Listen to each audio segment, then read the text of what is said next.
Good morning.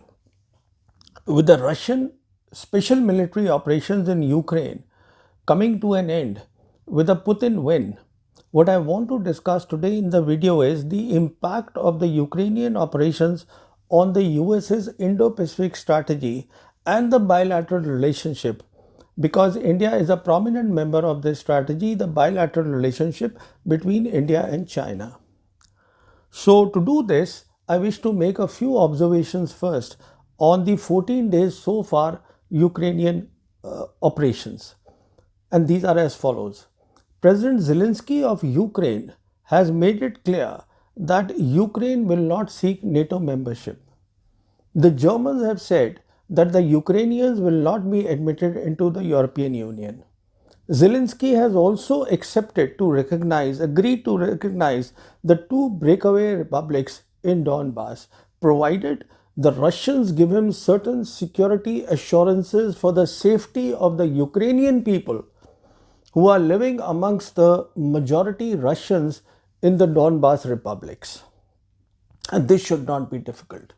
With this, President Putin would have accomplished not relative but absolute security for Russia, because now there would be no further eastward expansion of NATO. Ukraine would have a neutral status. Outside armament and nuclear weapons will not come on Ukrainian soil, and the neo Nazis would have been neutralized. Finally, President Putin will put the curtains down on the NATO enlargement, which started with President Clinton. It was Clinton who in 1998 admitted Poland, Czech Republic, and Hungary as members of NATO despite the Americans earlier giving assurance to the Soviet leader Gorbachev that NATO expansion would not happen. Insofar as NATO is concerned, in my assessment, if it is not the end of the road for NATO, their credibility has taken a nosedive. Why I say that is that instead of they deterring Putin, they were deterred by Putin. Putin made it very clear that he will not accept any no fly zone over Ukraine, and any aircraft taking off from any airfield outside with armament outside Ukraine and to come into Ukraine, he would treat that territory from where it took off as having entered combat with Russia. So nothing of this sort happened. Worse, when the media asked a senior official of NATO, his response was to a question that NATO is a defensive organization, which it is not. Why? Because if it was so, NATO would have finished along with the Warsaw Pact. NATO would not exist today. Second, where was the need for NATO to increase its area of influence by more and more eastward expansion? Well, whatever, given their given their performance in this Ukraine operation, what can be said with a certainty is that the foundation of transatlantic partnership has been shaken up. And the evidence of that is, whereas President Biden has put an embargo on import of Russian oils into America, UK, France, Germany, Netherlands have made it very clear that imports of oil, gas, energy from Russia will continue.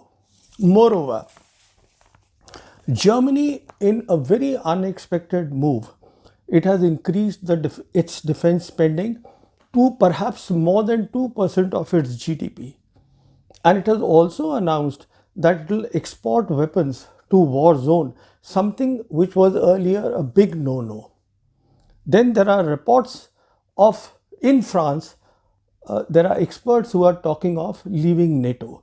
In other words, what we are seeing is after the leaders of France and Germany have been in talks during this crisis with Putin as well as Xi Jinping, we are seeing perhaps the emergence of a European Union security architecture with Russia as a member of it.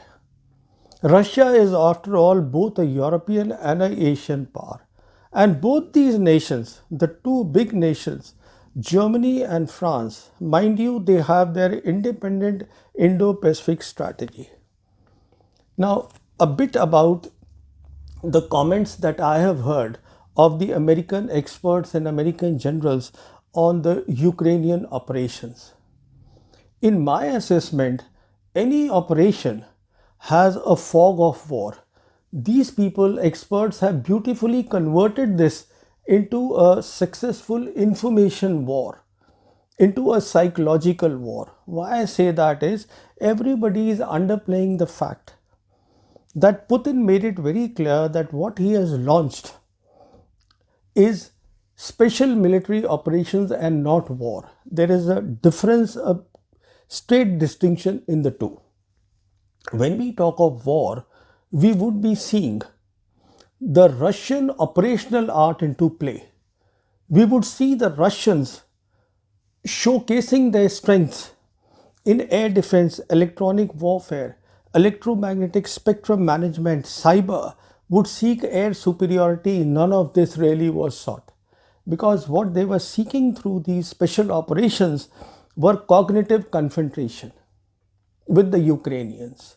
The idea was how do we finish the operations as soon as possible once the objectives are met. This is what they were doing. But this whole thing, the American experts, they have turned it around. Now I come to the last, my observation on the Ukrainian ops, which perhaps is the most important one. What we saw in these 14 days is that China stood by Russia rock solid. Rock solid is a phrase which has been used by Wang Yi. It is not that Russia needed China militarily. Russia is a military power. But China stood by it strategically, politically, economically, it will stand by. It was there with it. That means the dependability factor, the trust factor the world saw. And then the Western nations, they sought China's help to bring this Ukrainian operations to an end. Perhaps China would agree to this. So on the one hand, what we saw was the dependability factor of China, the world saw. On the other hand, we saw the Americans that they were not dependable at all because the Americans had taken for decades the Ukrainians up the garden path and then abandoned them there. Therefore, now when we shift our gaze to the Indo-Pacific region and the strategy, all the experts would be saying, the big question they would be debating is that look, with this going on, the need, what is going on in the European theater, will the Americans be able to give due attention to the Indo-Pacific region? Because this is the region really where the actual big game in this century will be played out and decided. Well, this is not the right question. The right question is about credibility now. After the Ukrainian operations, the allies and partners in the Indo-Pacific region of the Americans will be considering their dependability. That how much is that dependability? I mean, as I said, I am repeating once again, their credibility has gone down, whereas of the Chinese it has risen. And mind you, here I want to make it clear, despite what our diplomats think, we are not in a multipolar world. We are not moving towards that. Why I say that is, if it was so, then the Americans would not have identified a single country, China, as their biggest threat in this century. Because China is giving them, is a peer competitor, not only in the fourth industrial revolution, in the robotic war, but also in the security architecture of the Indo-Pacific region. There are today two architectures which are being conceived and which are happening. One is led by the Americans, of which India is a part, which is the Indo-Pacific security architecture. And the other is the Asia-Pacific security architecture, which is conceived by China with full backing of Russia. Now, there should be no doubt that these two countries will stick to one another. They have a reason to stick to one another. They don't need an alliance. Their strategic partnership is comprehensive. So, Why the Chinese architecture is gaining is A, of course, their credibility now has gone up, and B, it is pivoted on Belt and Road Initiative. I have spoken in my earlier videos also. Belt and Road is unique because it provides cooperative prosperity and cooperative security. Both it is encapsulated in the Belt and Road Initiative. Whereas in the case of the Indo-Pacific architecture, the economic element is missing. They keep talking about the economic element, but we still haven't seen any credible thing on the horizon. What it has is the military aspect. And there also what used to be called deterrence. The Americans have always said that their defense is based on deterrence. Now, under the Biden administration, they are calling it integrated deterrence. In other words, unlike the earlier times, now the allies and the partners will have to partake a big share in the security. That is the integrated part, that they will be integrated into the American deterrence. Now, after the credibility, this is the thing that the allies should be thinking, they will be thinking, and especially the strategic partner, India, should be thinking. Because India has to fend for itself. India is in a situation like Ukraine. So it has to consider the credibility of the Americans there, what they gave to the Ukrainians, the assurances for 2-3 decades. Same thing has to weigh here, and we have to review our policy, because after all, we have signed the 4 foundation agreements with the Americans. We are very much integrated into their integrated deterrence. Now, why I'm saying all this? Because recently at the National People's Conference, which is going on, or rather it's just concluded, which is the Parliament of China, there the state councillor and their foreign minister Wang Yi, he made a very clear statement.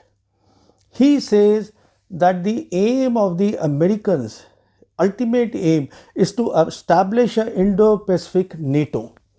He said this is what they are trying to do through 3 elements. One is Quad, of which India is a member. The others are Japan, America and Australia. Then the other is AUKUS, Australia, US, UK.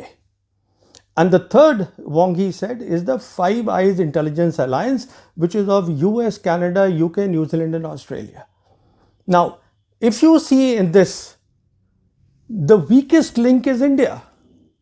And specific to India, Wang Yi said that we need good relations. China needs good relations with India. We do not want mutual attrition.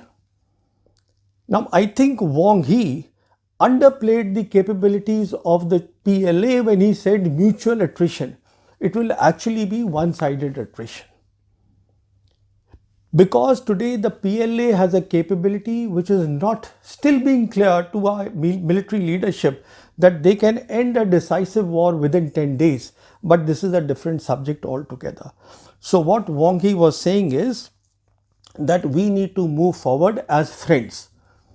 And what does he want India to do in this?